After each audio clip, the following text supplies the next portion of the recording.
카드에 12,000원 있으세요? 그러면 게이츠 오브 올림푸스 게임을 한번 해보세요. 제가 어떻게 하는지 여러분한테 한번 보여드릴게요. 자, 이제 게임을 한번 시작 버튼을 눌러서 한번 해볼게요. 제가 15,000원 베팅을 하고 지금 게임을 시작했는데 보시면 같은 모양의 그림이 많이 이렇게 있을수록 돈이 점점 올라가는 거거든요. 어머, 벌써 이만큼이나 벌었네요. 자, 다시 한번 해볼게요. 자, 시작 버튼을 눌러서 어떡해. 자, 보시면 돈이 올라가는 거 보이시죠? 우와! 자, 다시 한번 해볼게요. 제가 이 게임을 모두에게 추천하는 이유가 있어요. 첫째, 앱이 무료이고 광고가 없어요. 그리고 정기적으로 이길 수 있어요. 둘째, 친구를 초대하지 않고도 바로 적립을 시작할 수 있어요. 그리고 셋째, 모든 당첨금은 5분 이내로 카드로 들어온다는 사실. 어머, 어떡해. 제가 오늘 얼마나 벌 수 있는지 한번 볼게요. 보시면 말도 안 돼. 어머. 자, 지금 바로 한번 인출을 해볼까요? 자, 이렇게 버튼을 눌러서 자, 은행 앱에 들어가서 한번 확인해 볼게요.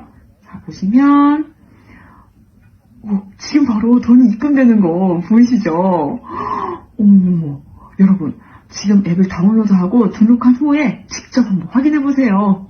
Either mum or dad would be at the house, and we felt so kind of solid as a family, which is why I kind of have this dream of one day having kids and putting my work to bed and just kind of being there as a dad, because I really admire how my dad was around. You know, being a comedian is a very, very volatile job. The highs and lows are so extreme, and as kids we never saw that. The only version of my dad I ever saw was the happy dad, let's go to the park. We used to play this game called Golf Goals, where we would go down to the park, there's like this big blue metal goal, and we would just fire golf balls into that goal every day, and he would give us 10p every time a ball went in the goal, and that was kind of the foundation of our golf and all that sort of stuff. So for me, broader than a core memory was the idea of always feeling connected and safe within my family unit, and I think a large portion of that is that my mum and dad have always been such a solid team, and they've always been there for us. Yeah, wow. Have they, as you've grown older, have they kind of opened up about some of the challenges that they were going through that they obviously didn't show you and your family when you were kids? Because I can imagine, we always talk about this, right? Like being a comedian is extremely difficult because you're making everyone else laugh. At the same time, it's a career path that, like you said, is completely volatile. Sure. Have they opened up as time's gone on, and how has that felt when you've gone from like seeing your parents always being happy to being like, oh wait, there was all this other stuff going on?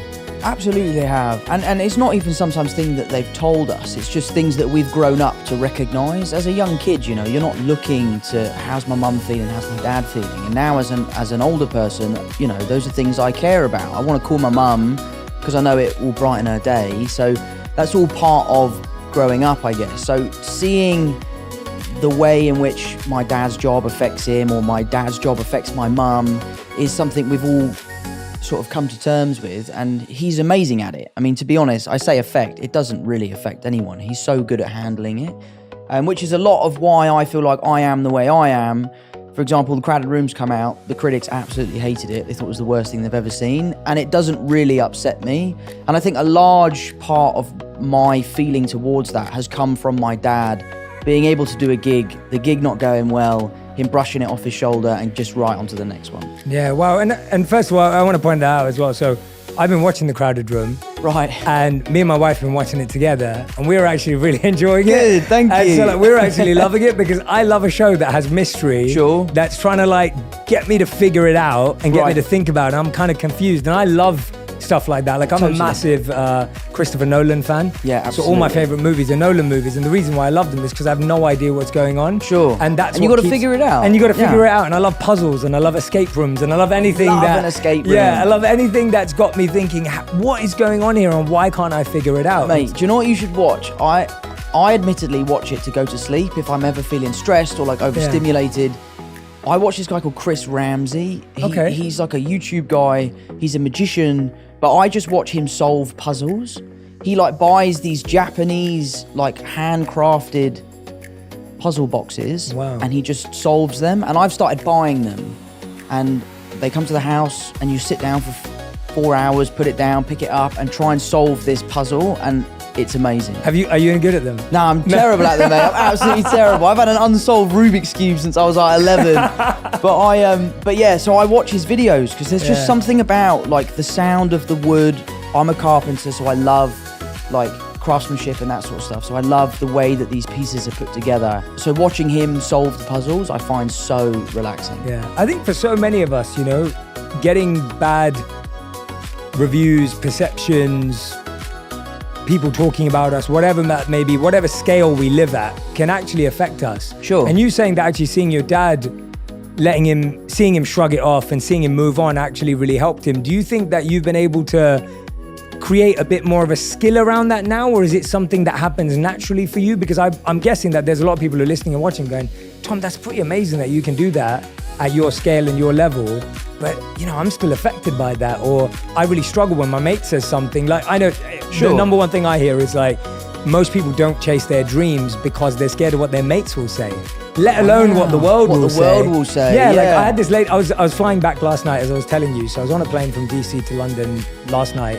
And the air hostess, she was wonderful. Her name was Jeanette. She said to me, she was like, Jay, I really want to start a YouTube channel, but you know, you just got to block out what your friends are going to say, right? And she was just worried about it. So that it's a very real thing. So I guess, have you kind of figured out a little formula for it? Or is it just natural because you saw your dad and it's become easier that way? I think it's a little bit of both, really. You know, I think it's something you definitely get better at. I'm really lucky that I have an incredibly strong group of friends. Like, one of my best mates just called me up earlier to say he'd seen the 5th episode, and he's like, I know what happens in the show and I'm still loving it. The people I'm watching it with have no idea what's going on, but they can't wait for the next one. Yeah. So, you know, I really, really hold high the opinions of people that I really care about. I'm also really lucky to have an amazing group of fans who are so supportive. They are diehard, they are there day one, and that makes me feel really good.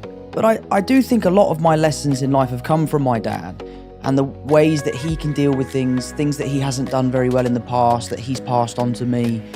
And I live by this really... I don't actually know if Christian Bale did say this, but I think love he Christian did. Bale, so I love Christian we'll Bale. Say he said I it. Yeah, love Christian we'll say Bale. he said it, yeah. But I think the quote is, if you have a problem with me, text me. And if you don't have my number, you don't know me well enough to have a problem with me. That is so good. And I think that is such a great piece of advice, because as a celebrity, you live on this stage, you live out there, you kind of give out a version of yourself that you want people to see. Mm-hmm. And that can be the version of yourself that they can have a problem with or they can love. And there is I feel like I'm quite authentic in my public persona, but I just try to really care about what my family thinks, what my friends think, what the people in my local community think. I live in Kingston. I know everyone that lives there. I can't walk 5 feet without bumping into one of my mum's friends.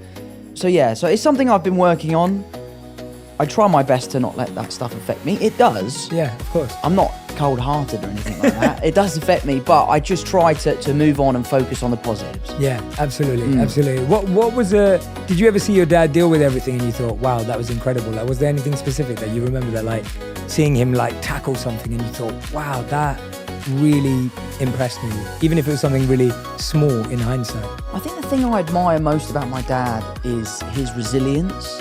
You know, he's someone who has had an incredibly successful career in his earlier life, and then later in life his career sort of plateaued and he struggled, and he's never stopped. He's never given up. He's still gigging to this day. He's still writing books. He has a Patreon. He has a podcast.